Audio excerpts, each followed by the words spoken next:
Hey.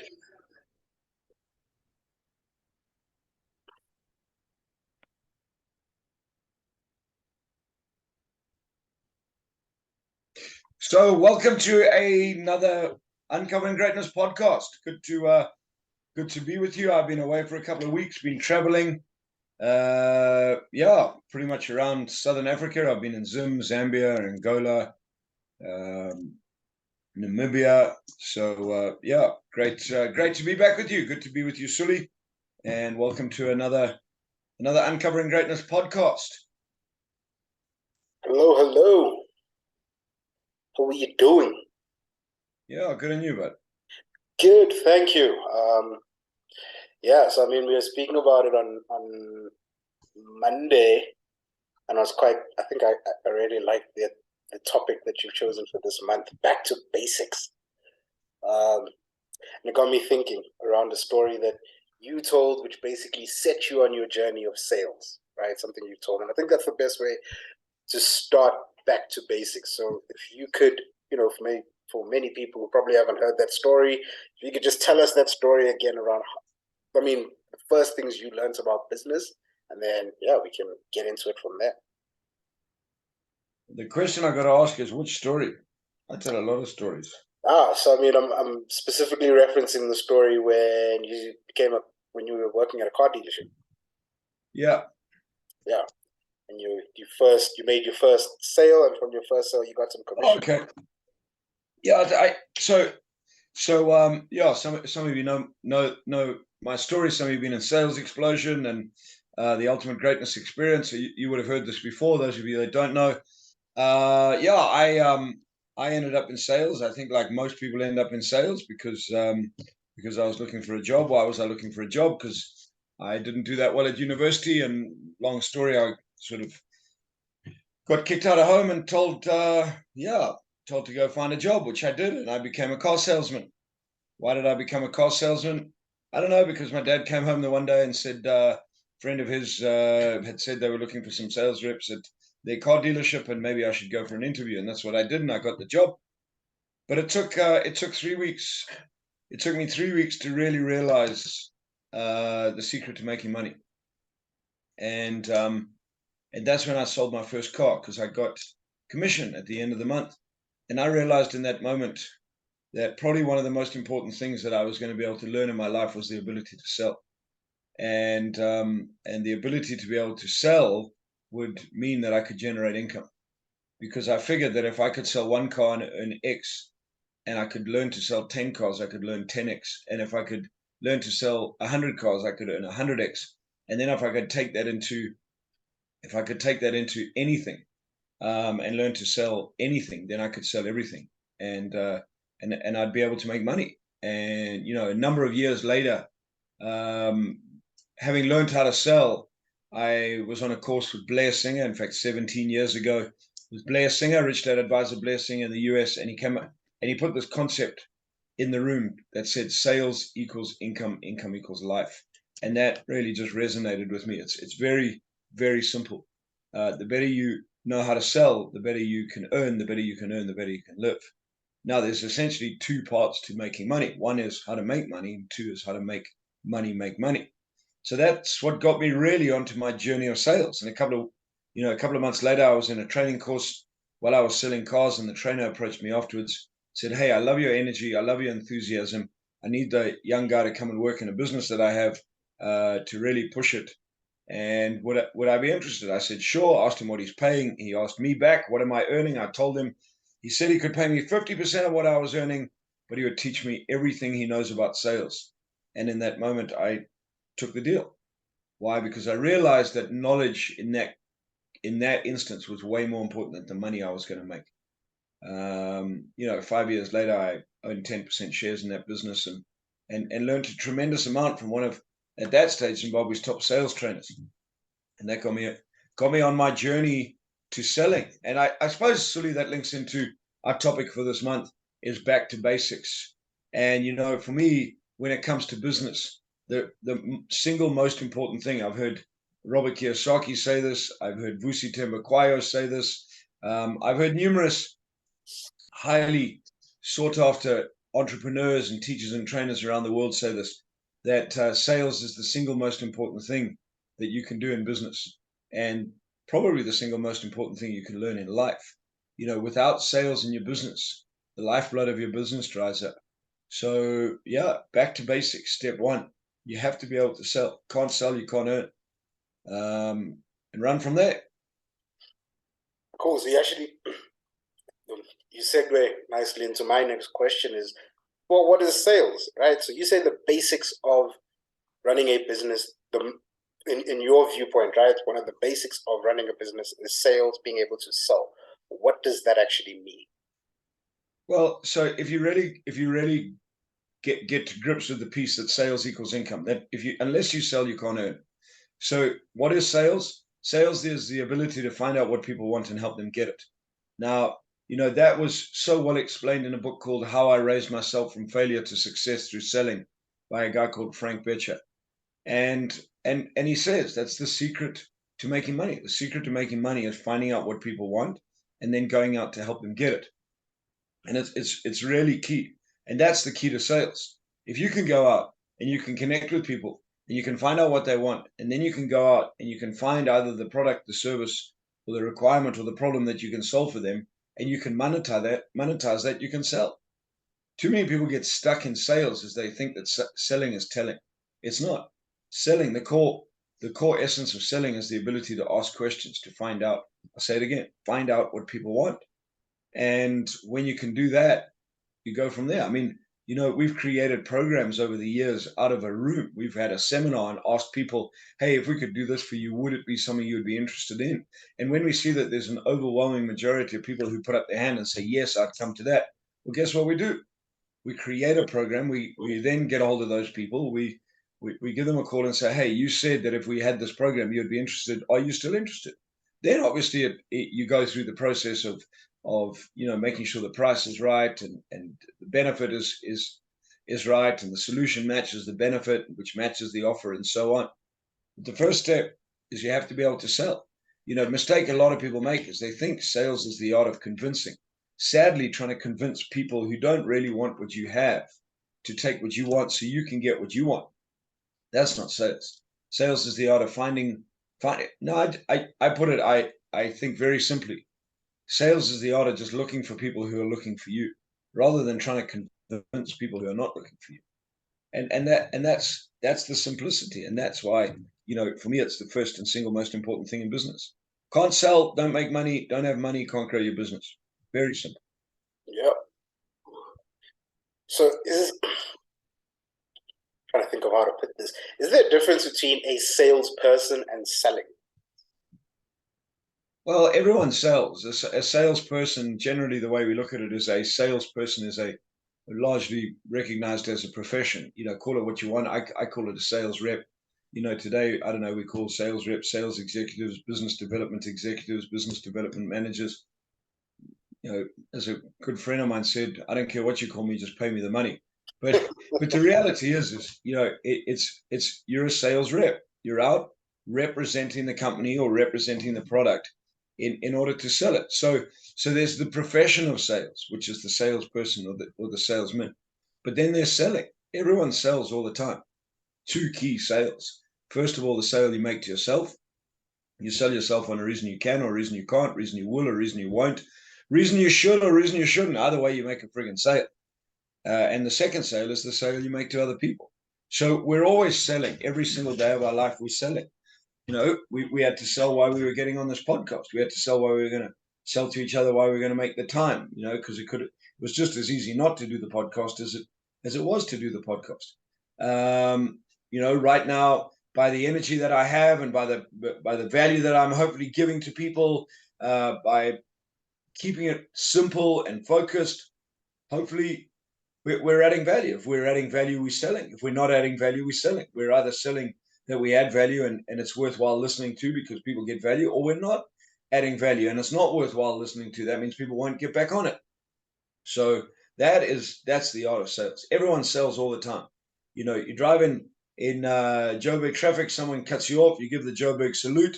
Well, guess what happens? You've just sold to someone that that I get irritated, angry, and those type of things. Now, imagine you have a driver, or you're driving your logoed vehicle. I mean, I see this, people driving their logoed vehicle. Someone cuts them off. They, effing and blinding and da da da da da. What are they selling?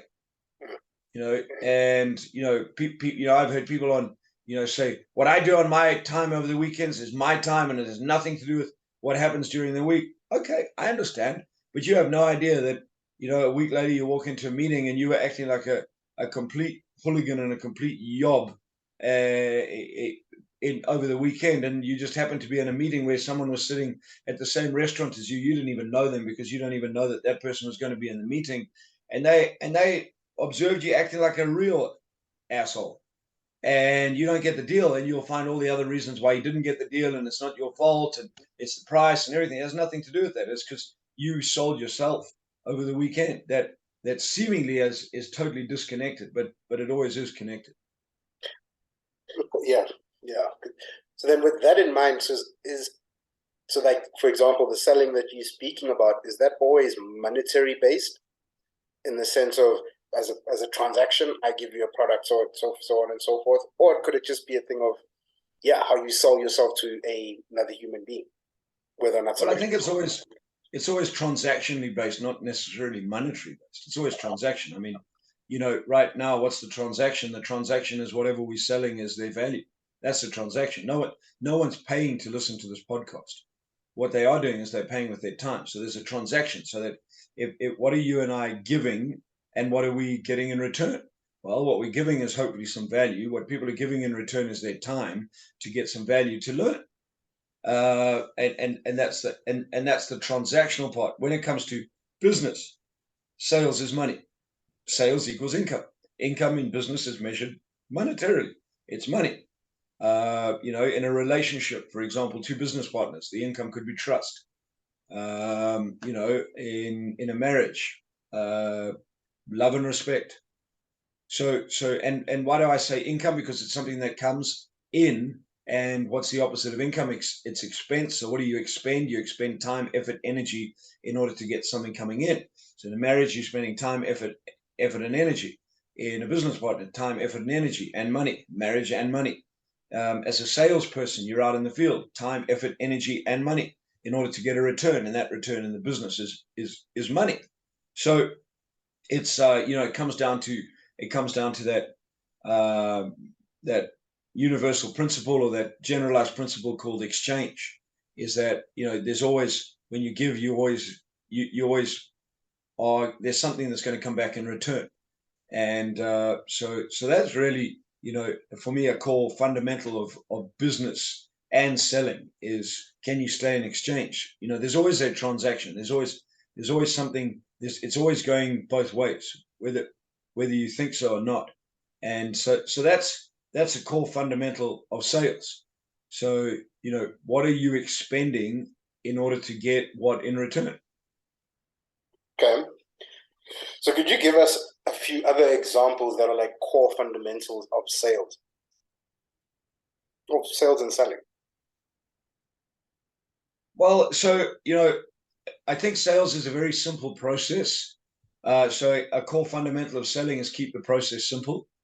I see people way overcomplicate the game of selling. The game of selling is very simple. Make a list. Understand who your target market is. Understand where you could find them. Go out, make up a list of potential prospective clients. Learn how to connect with them as quick as you can. The easiest ways to connect with people are on the phone or in person. Learn how to do that. Get off your ass and take some action. I love the saying, and I have no idea who it's attributed to. It came up as anonymous, and you know exactly what I'm going to say. But lazy salespeople have skinny kids. And when I saw that years and years ago online, I was just like, man, that's so cool. Why? Because it doesn't matter what you're selling. You've got to get out. It's an action game. You've got to be connecting with people.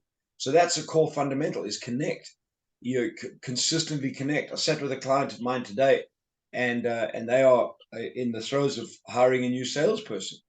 And I said to him, look, the very first thing that I suggest you do is, when that salesperson comes on, drive them on activity, not on results. And what you want to do is you want to set them some activity for the first 2 weeks. That activity that I suggested is very simple. Every single day, go and collect 30 business cards from the area of a 5 kilometer radius of your business. Every day, go out, knock on some doors, introduce yourself, say to the person, I'm new in this area. We've recently started our business and I'm just meeting business owners. Find out what's in the area, connect with some people and see what's going on. And all you do for 2 weeks is send that salesperson out to go do that. Pretty quickly, you'll be able to see what their attitude is. Pretty quickly, you'll be able to see whether they are prepared to take action or not. Pretty quickly, you'll be able to see whether they make excuses and find reasons why they can't do it. And after 2 weeks, if they can't get out and do that, I wouldn't keep them. Find new people. Why? Because it's out of the action when you start talking to people that you really start learning and finding out what's in the market and all that sort of stuff. He said to me, so should I get the guy or the lady, or whoever gets the job, to go onto Google Maps and map? I said, why are you overcomplicating it? They're going to spend a whole week sitting on frigging Google Maps telling you that they're planning their whole trip for next week. You're going to lose a frigging week. Get off your ass, or get them off their ass. Get them on the road. Tell them to park. Go 5 doors up, 5 doors down, and move. 5 doors up, 5 doors down, and move until they've done 30. Come back, debrief, talk about what it is, and do it again friggin' tomorrow. They're not going to get that out of Google Maps. They're going to get excuses and all the other bullshit that comes with it. Go and do it. And whether you have a sales rep or whether you're running your own business and need to grow sales, go do that yourself. And it's very simple, but what's the thing that gets in the way? Little voices, all the fears, anxieties, all that sort of stuff. So what do we tend to do? Oh, well, let's go on Facebook and, let's send out emails or let's do a marketing campaign. Okay, good. Well, while you're waiting for that to work, maybe get off your ass and go knock on some doors, meet some people, and run from there. One of the very first tasks I did when I started this business, I went into the local area where my office was. And in one day, I went and collected 100 business cards just to go meet people, see the lay of the land, get through my little voice, get myself out there, be able to, anytime I want, be able to go and turn on the action. And that's one of the biggest problems with too many people in sales is they just way overcomplicate it, forget the basics, stick to the basics. I love this topic of basics. Why? Because if you go to any game in the world, it's based on basics. It's not based on complexity. It's always based on basics. The best rugby players in the world have very good basics. The best hockey players in the world have very good basics. The best golfers in the world have very good basics. It doesn't matter what sport you play, but you get taught the core basics. When you get those basics right, then you can take on mastery. But most people don't want to get on the basics. They think, in today's day and age, that with all the information we have, people are so over-informed that they know way too much and they could do squat. So keep it to the basics. So second fundamental in sales, get off your ass and do some work. Not be busy, do some work. And what's the work? Knock on doors, pick up the phone. Knock on doors, pick up the phone. Knock on doors, pick up the phone. Meet people. Connect with people. Get in their world. Find out about them. Find out what they need. And pretty quickly, you'll start building relationships, start connecting with people, and you'll make some sales. You'll be the worst friggin' salesperson in the world. Someone will feel sorry for you if you speak to enough friggin' people. And that's the problem. People don't. They go out, they make 5 or 10 calls, they don't get the results they want, and they quit. Oh, no. How shit. And it's tough. Get and do it again and again and again and again. And you'll learn, and then you start studying sales and studying your little voice and all that sort of stuff. And you go from there. That's how I started selling cars. I got bored sitting on the dealership floor. I got bored. That might be the story you wanted me to tell in the beginning, but I got bored, and I figured, okay, what can I do? Walk up and down the street and meet people that drive buckies or look like farmers or look like engineering guys. That's all I did. Why? Because I sold Isuzu buckies. I walked up and down the streets. For a couple of weeks, I didn't make any sales, but I connected with a lot of people. 5 or 6 weeks later, guess what started happening? People started coming in. Hey, I spoke to this guy, or the phone started ringing. Why? Because I created action. The other sales guys were, every time I came back in, yo, what are you doing in the street? We got another deal. Oh, good for you. But I went for a longer term game than that. Let me sit and wait. Like, and that was by accident. No one taught me how to do that. I was just friggin' bored. Couldn't handle sitting waiting for people to come to me. Plus, I needed to smoke, so the easiest way was to walk up and down the streets to have a cigarette. So, but in so doing, that's what I learned. I learned, shit, this game is about getting out, you know. And I ended up pissing off the other salespeople. That the dealer principal eventually said to me, "Okay, Barry, this is the deal. I'm going to send you. You obviously don't like being on the floor, so I tell you what, I'll give you a bucky, and you could drive around the country selling our Suzus." That's what I did. I went from farm to farm to farm to farm, met farmers, talked to them about buckies, and you know, I went to farmers' days and rocked up. It was friggin' marvelous. I just connected with people. What did I know about cars? Friggin' about as much as I know today. Not a lot. I have four wheels and an engine. Yeah, but what I and that never worried me. Is product knowledge important? Yes. You know, you got to understand your product. You've got to know where your product's used. I understood that, but I didn't understand the intricate workings of a motor car. Had no interest in doing that. What I did is I found out why the people that bought Isuzus from us bought Isuzus, and I went out into the market and asked other farmers if they were looking for those same things. And those that said they were, well, then the sales game started. And that was the opportunity to sell them an Isuzu.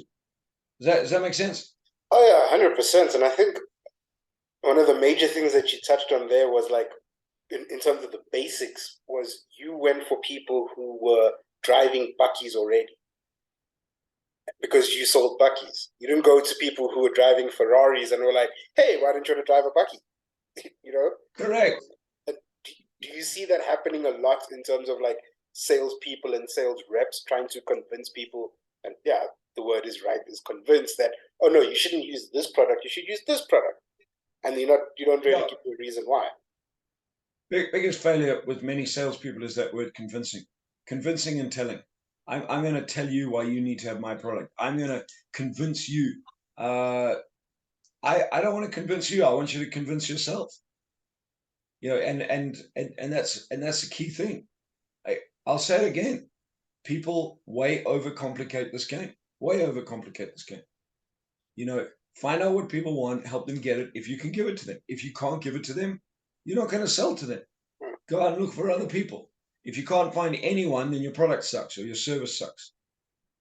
You know, but honestly, out of 8 billion people on the planet, that ain't going to happen. Yeah. If you just get out and speak to enough people, you'll find enough people, you'll talk to enough people.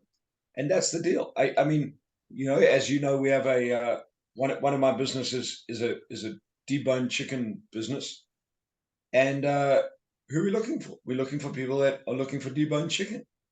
You know, people say to me, "You know, Barry, but your chickens sell at 125 rand, and you know, I can buy a roast chicken from wherever for 89 rand." I go, "Great. Let me ask you this: once you've eaten the roast chicken, do the bones irritate you?" Well, yeah, I suppose they do. Okay, good. How long does a roast chicken take to cook? I don't know, maybe 45 minutes to an hour. Excellent. When you're in a rush and you feel like roast chicken and you don't have 45 minutes to an hour, but you really want chicken, what happens if you could cook a full chicken in 20 minutes? How does that sound? Oh, but you know, every time you have to take, meat off the bone, how much meat are you losing with the carcass and all that sort of stuff? What happens if you get a chicken that's totally deboned and you get 100% meat, and that's what you get? How does that sound? Oh, that's interesting. Tell me more. Well, what would happen if I gave you a 5-pack of chickens for $600? You try them out. If you like them, you come back for more. How does that sound? You prepare to invest $600 to find something that'll save you at least 50% cooking time, that won't have a mess of bones lying around, that you'll be able to store in your fridge for longer, and where you get a little bit more meat. How does that sound? See, now you're interested in buying friggin' flat chickens. Oh, yeah. But does that make sense? I didn't do any telling. I just asked, put in the area, and those people that have some interest would say, "Oh, okay, tell me more." But that's the deal. I'm not telling them why my chicken's way better. Did you hear me say my chicken's way better than that chicken? And do you know that my chicken does this and my chicken does that? People aren't interested. Does that make sense? No, definitely, because I mean, it just made me think back to the time when we did that CrossFit competition at Monty, and you did this. The simplest thing was you just went and you asked people, "Do you want chicken? Would you like some? Yeah. Would you like some Debo chicken and a bun? Yes. Oh, would you like 2 buns or 4 buns? 4 buns." And it was actually so interesting to watch because it was them making the decision themselves. All you did was ask them questions, right? And I've watched you apply that. It sounds crazy, but I've watched you apply that simple process of selling chickens, selling a massive program to a corporate company. Sort of the same, 100%. same. And one of the key things I've always noticed is you just ask questions.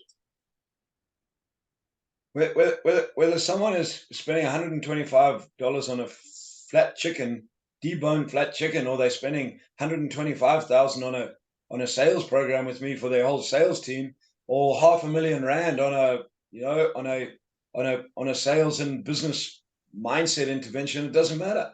The task is the same. You got to make it all about them, because when you make it all about them, when you find out what they really need and you can help them get it, they'll make the decision. And then it's a process of working through that process. Yeah, and I think something that you also said earlier, which was actually quite spot on when you spoke about the basics of sport and the basics of business, right? Because everybody has all this information, we all think that we can just go start a business. And I feel like it's the exact same thing as like, oh, I know how to play golf, I'm going to go join the PGA Tour.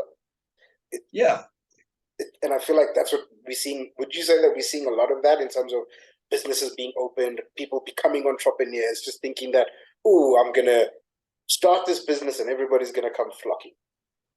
So I think the first thing is when in doubt, just get friggin' started. That's the first thing, because when you get started, you take action. But don't get started with the thought that you friggin' know everything about business, because you don't. If you've never run your own business, if you've never got out into a business and done it, you don't. I don't care what MBA you have or where you've run. If you haven't run your own business and had to find a way to generate your own money that somebody else is not going to pay you to rock up and work for every single friggin' month, you haven't run a business, and it's a very different friggin' game. So yes, take action, get out there, make it happen, but understand that you're on a friggin' sharp learning curve, and you better be able to learn. You better be able to learn the basics. Understand the basics first. What are the basics? You better be able to sell, because sales equals income. You better be able to understand money. If you don't understand money and you don't understand where your income comes from, where your expenses go, and how your financial statement operates, if you are not financially literate and you don't increase your level of financial intelligence, you're gonna struggle. If you don't increase your people skills, you're gonna struggle. If you can't build a team, you're going to struggle. If you can't teach, you're never going to build a team. If you can't put in systems and hold people accountable to those systems, you're going to struggle. Those are the core fundamentals. When you stick to those core fundamentals and you really understand it, then everything else comes with it. But people have this, I don't know, I think it's misguided friggin' idea that I have a great idea. I love my idea. Everyone else has told me that the idea is great. I'm going to be a multimillionaire in a couple of weeks' time, or a couple of months' time, or next year. That's so friggin' far from the truth, And it's that old saying that says, look at my instant success that took 20 years. And that's the learning curve for anything, because there's a learning curve. You have to learn it, because when the heat and pressure comes and the mistakes come, if you're not ready to take them, you'll lose what you have until you get those lessons. But it goes back to the same thing. It goes back to the basics. When you're struggling in sport, what do you go back to? Back to the basics. Get the basics right. Get the basics right. Why? Because when the basics are good, it gives you confidence. When your basics are good, it gives you confidence. When your basics are bad, you lose your confidence. And it's the same in business. So you go back to the basics. What are the basics? I have no money. Okay, good. How am I selling? I'm not. Okay, good. Well, maybe I should get off my ass and go sell some stuff. Marketing, and go back to the basics. Easiest way to market, door to door. Yep. Easiest way to market, quickest way to go to market. Go speak to people about your product. Ask them questions. If you could get access to this, would it help you? Do you have this problem, ma'am? Yes or no? I know, whatever you're selling, you go speak to people and ask them. They'll tell you whether they would want it or not. you know. And yes, that's not the ideal way to scale over time, but to get started, that's how you get going. And then you build a sales team, get them to do the same thing. You know, you have a sales team of 10 people, you get them out knocking on doors every friggin' day because you need to turn up the market.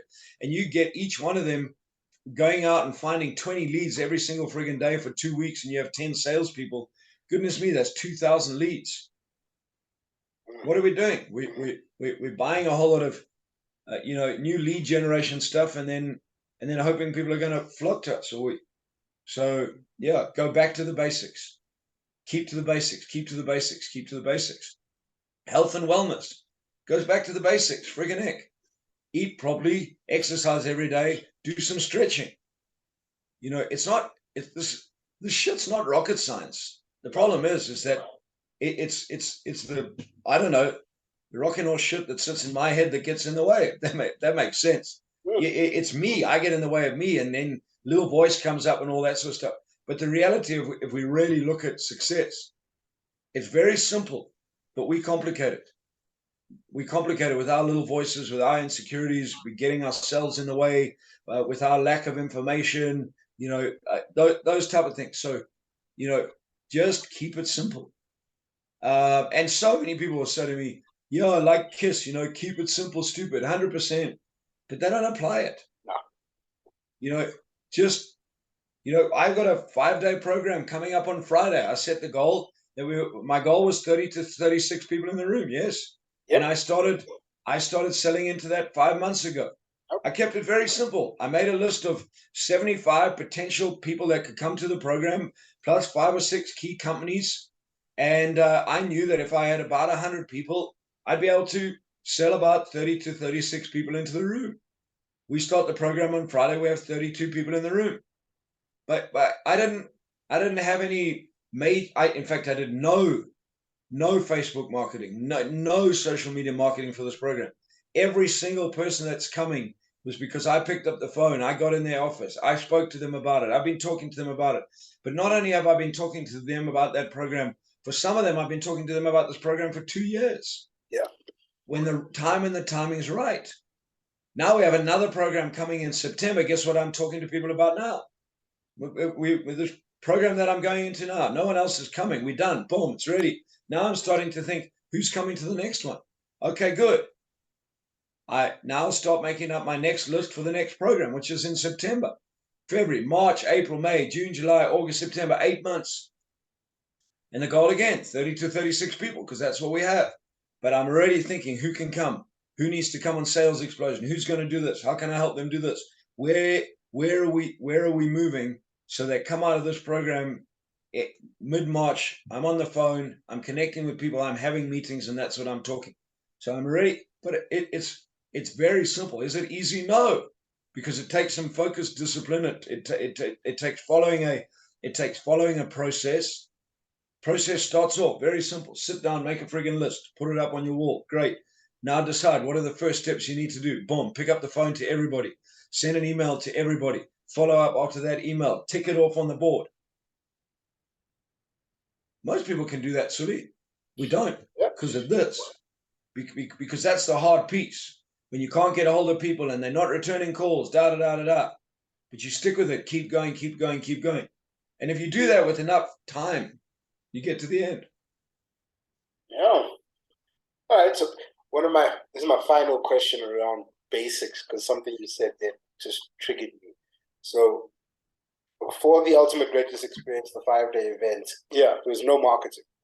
Nothing was put on social. No emails were sent in terms of an email campaign. Wasn't any of that.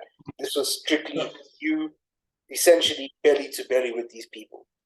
Right? Yeah. You got on the phone and you were the one sending them a direct email. It wasn't it wasn't like a mass email that you were sending out. Very direct person. Yeah. Would you say, is that also a basic, that one-on-one or that belly to belly? Is that also a basic that I would say, or would ask, that we've just forgotten about? Well, it also depends on the product and all that you're selling. I mean, this particular program I choose a select group of people who I want, who I think would really benefit from the program, who I'd like in the room, and and I have the discussion with them. So yeah, for me in this particular program, it is a very one-on-one program. Look, it's a fairly costly program. I'm definitely not going to say it's an expensive program, because it's not. But the cost of the program for 5 days is 35 to 40,000 rand, and that's the program. It's probably one of the most life-changing programs anyone will ever come on in their business. But they have to be at a certain place in order to be able to move through that process. So, the way that I market this is direct. Why? Because that's how I sell it. As you know, in Uncovering Greatness, that's the program that I sell. So I'm responsible for doing that. In our other programs, Sales Explosion, for example, no. We want a marketing funnel. We want to go out into the market and get leads and do all that sort of stuff, and invite people, into our circle of influence breakfast, and build relationships with them and do all that sort of stuff. But at some stage, guess what happens? They get a one-on-one call from one of our team, generally from Michaela, who will pick up the phone and connect with them and start taking them through that conversation of, are you going to buy or not? Now, that's in any business, that's where things fall down, because people are waiting for the marketing stuff to do the thing, and people just to come flocking because we have this great program. They ain't going to come. Why? Because there's another 100,000 friggin' other great programs around. There's another 100,000 other friggin' great toothbrushes. There's another 100,000 other great friggin' cars that people are looking at all the time.